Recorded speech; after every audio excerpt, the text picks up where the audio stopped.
Olá, seja muito bem-vindo ao curso Deus dos Pactos. Nesta aula nós vamos olhar mais de perto para o capítulo 3 da nossa apostila, as inadequações do politeísmo e do unitarismo. Quem viaja de carro sabe da importância de uma boa sinalização, dos sinais de trânsito, uma placa legível, bem posicionada, nos ajuda a chegar mais cedo e também com segurança ao destino adequado.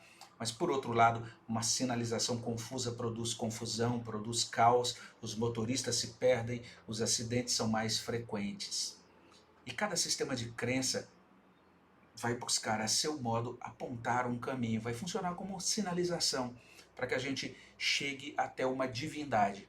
Mas o meio mais seguro para percorrer essa estrada do conhecimento de Deus é seguir a sinalização fornecida pelo próprio Criador.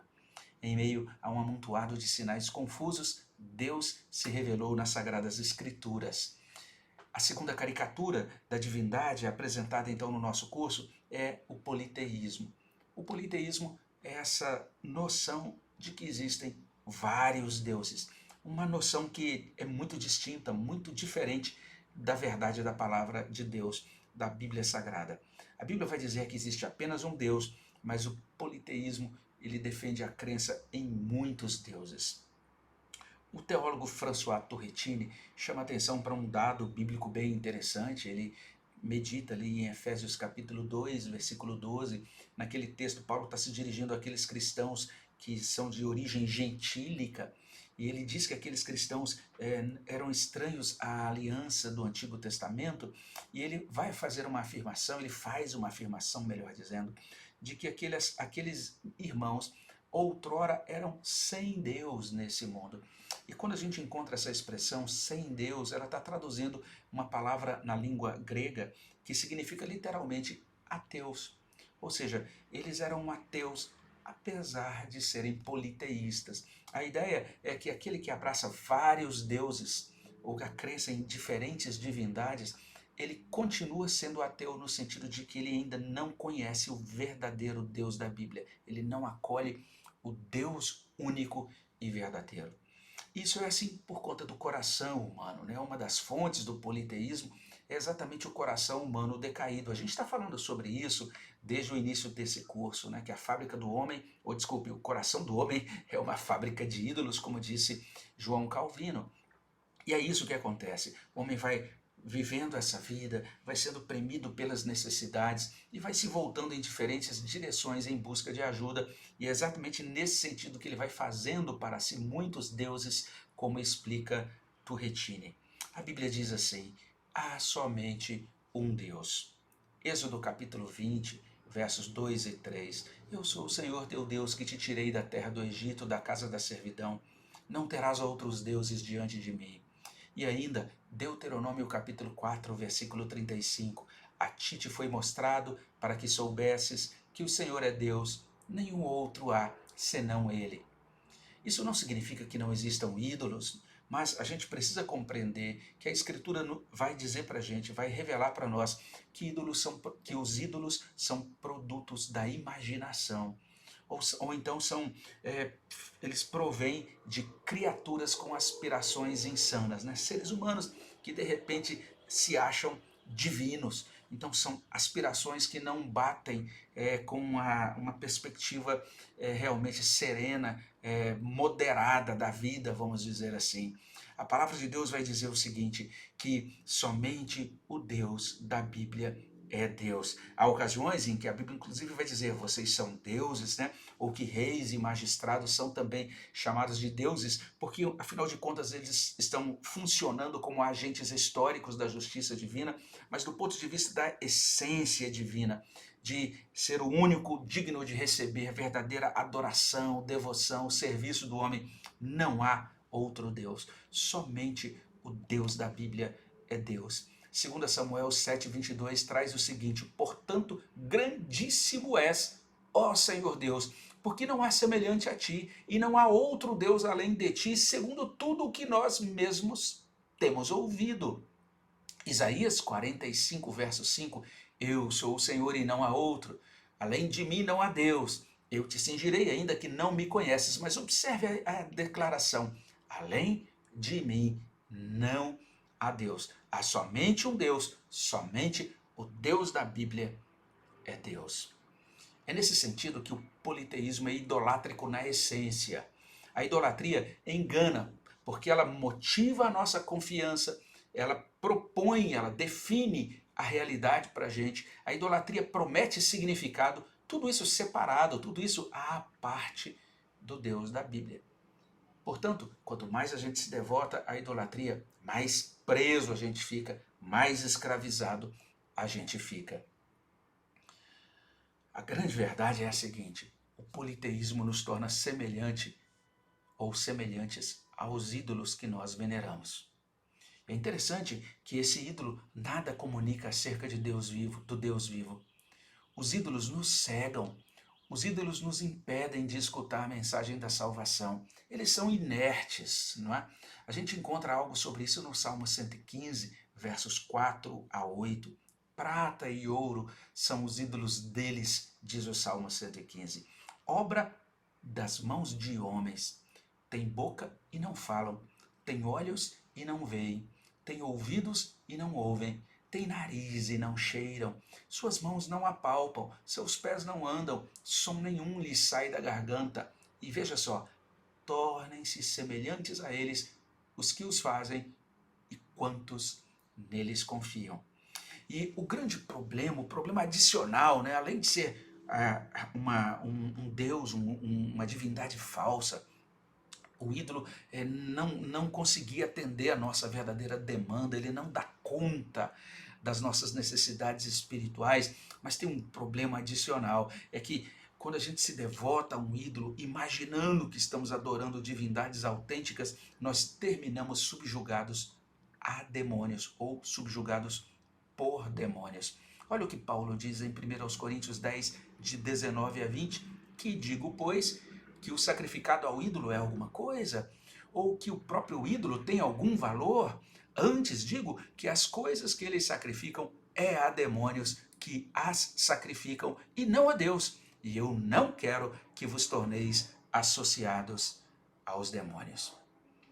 A Bíblia diz que existe apenas um Deus e a Confissão de Fé de Westminster consegue fazer um bom resumo, um bom sumário daquilo que a Bíblia ensina sobre o ser de Deus. Vale a pena você conhecer a nossa Confissão de Fé. E quando você olha para o capítulo 2, logo no primeiro artigo, você vai encontrar o artigo ali redigido com várias referências bíblicas acompanhando as declarações. Vale a pena você conferir a sua Bíblia, ler a sua Bíblia. Você vai perceber que todas essas declarações deste artigo da Confissão de Fé são realmente provindas de boa interpretação da palavra de Deus. A Confissão de Fé diz o seguinte: há um só Deus vivo e verdadeiro, o qual é infinito em seu ser e suas perfeições.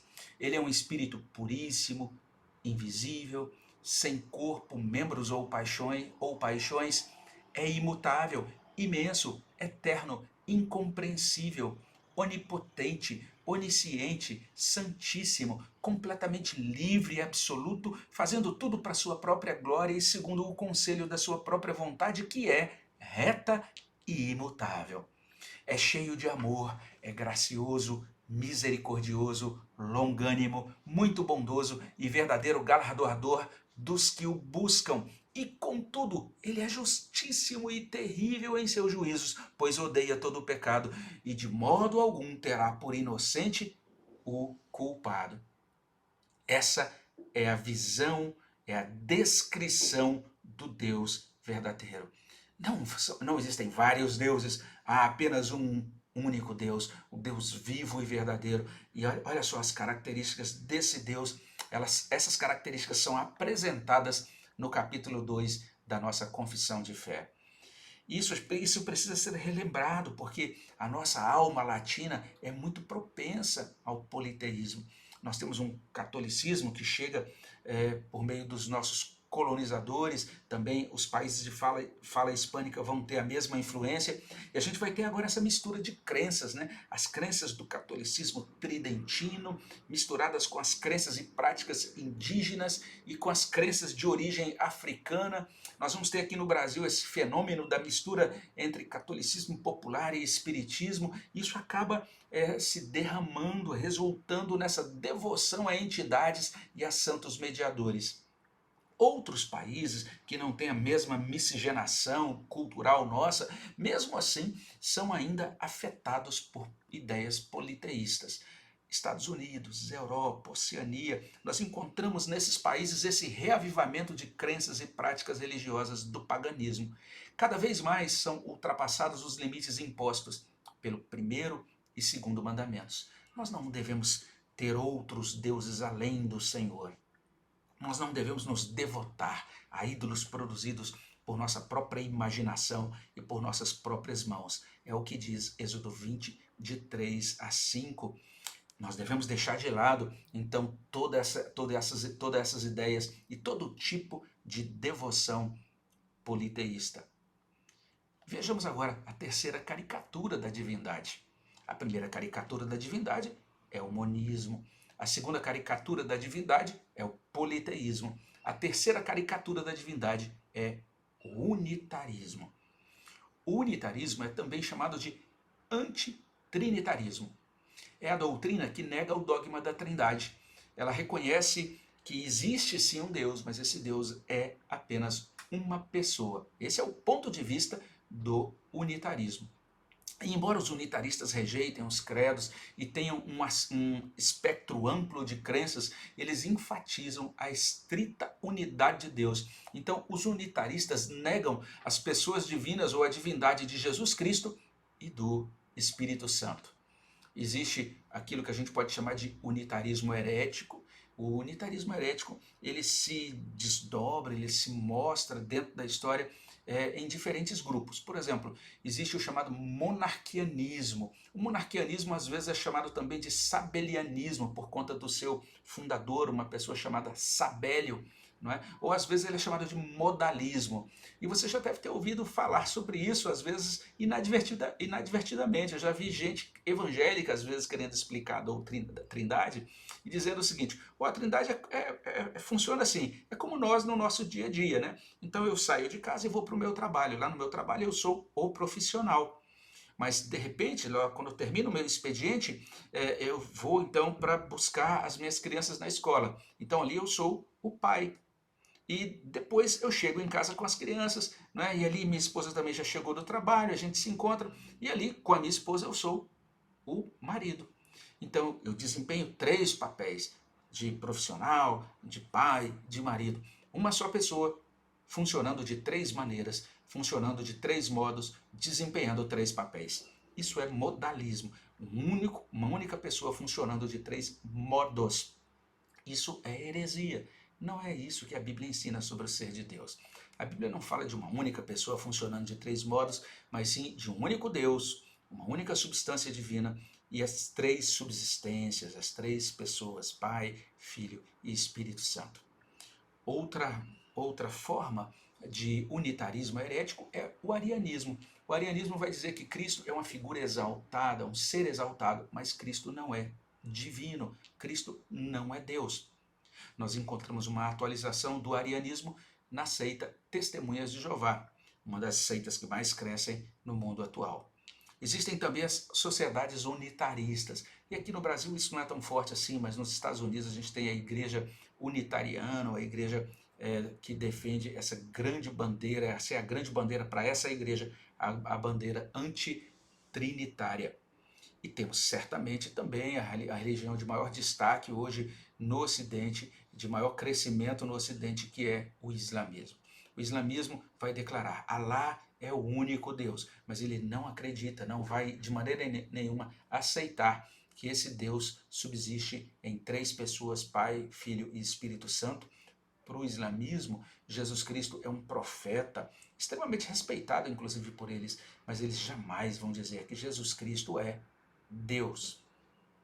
Além do unitarismo herético, nós temos esse unitarismo dentro do judaísmo. O judaísmo crê no Antigo Testamento, assim como os cristãos creem, mas o judaísmo não admite a divindade de Jesus. E o judaísmo, inclusive, vai dizer isso. Nós dizemos que o Espírito Santo, sim, o Espírito Santo é divino, mas eles não acreditam no Espírito Santo como uma pessoa distinta de Deus, o Pai. Então, especialmente no judaísmo, a gente tem um esquema parecido com esse da figura 6, não é? Você tem Deus, o Espírito Santo, que é divino, mas ele não é uma pessoa distinta de Deus Pai, e Jesus Cristo, que é considerado como figura histórica no judaísmo, mas Jesus Cristo não é considerado Deus. Exatamente essa foi uma das razões, a razão talvez principal, não é? Que fez com que seguissem para lados diferentes, judaísmo e o cristianismo bíblico. E daí? A gente está aí ouvindo sobre tantos ismos, né? Monismo, depois a gente falou ali da possibilidade de vários deuses, e agora essa perspectiva de apenas uma pessoa no ser de Deus. Todas essas perspectivas são caricatas, elas não representam o verdadeiro Deus, o Deus das Escrituras. O monismo, o politeísmo, o unitarismo, de certa maneira contemplam determinados aspectos, né? Porque você vê que o monismo contempla esse aspecto, ele destaca essa questão da unidade. Isso, de certa forma, é caricatura de Deus, por quê? Porque Deus possui unidade, sim, mas ele também possui diversidade que não é contemplada do ponto de vista monista. Deus também possui diversidade, e o politeísmo contempla a ideia de diversidade. Mas o politeísmo erra porque ele não contempla a ideia de unidade, de unicidade, de haver apenas um único Deus. E quando nós olhamos para o unitarismo também vai ter essa grande dificuldade. Ele não consegue contemplar o aspecto da diversidade das pessoas na divindade. Todas são caricaturas do verdadeiro Deus. E quando nós olhamos para essa questão, precisamos compreender isso. Qualquer relacionamento de aliança exige que nós amemos o real em lugar do imaginário. Tanto o ponto de vista monista, quanto também politeísta e unitarista apresentam deuses imaginários. São proposições de divindade imaginadas pelo homem. Não é o Deus verdadeiro que se revela nas Escrituras. E devotar-se a uma concepção falsa de Deus não preenche o vazio do nosso coração. Nós precisamos conhecer e nós precisamos amar o Deus vivo e o Deus verdadeiro. Nós preparamos algumas atividades para ajudar você a fixar o conteúdo dessa aula. Você pode realizar a atividade desta aula diretamente na tela do seu dispositivo. E se Deus permitir, nós vamos nos encontrar na aula seguinte. Na aula seguinte a gente inicia a segunda parte da nossa apostila, a gente começa a aprender sobre as ações e o ser de Deus. Até lá, fique na paz do nosso Redentor.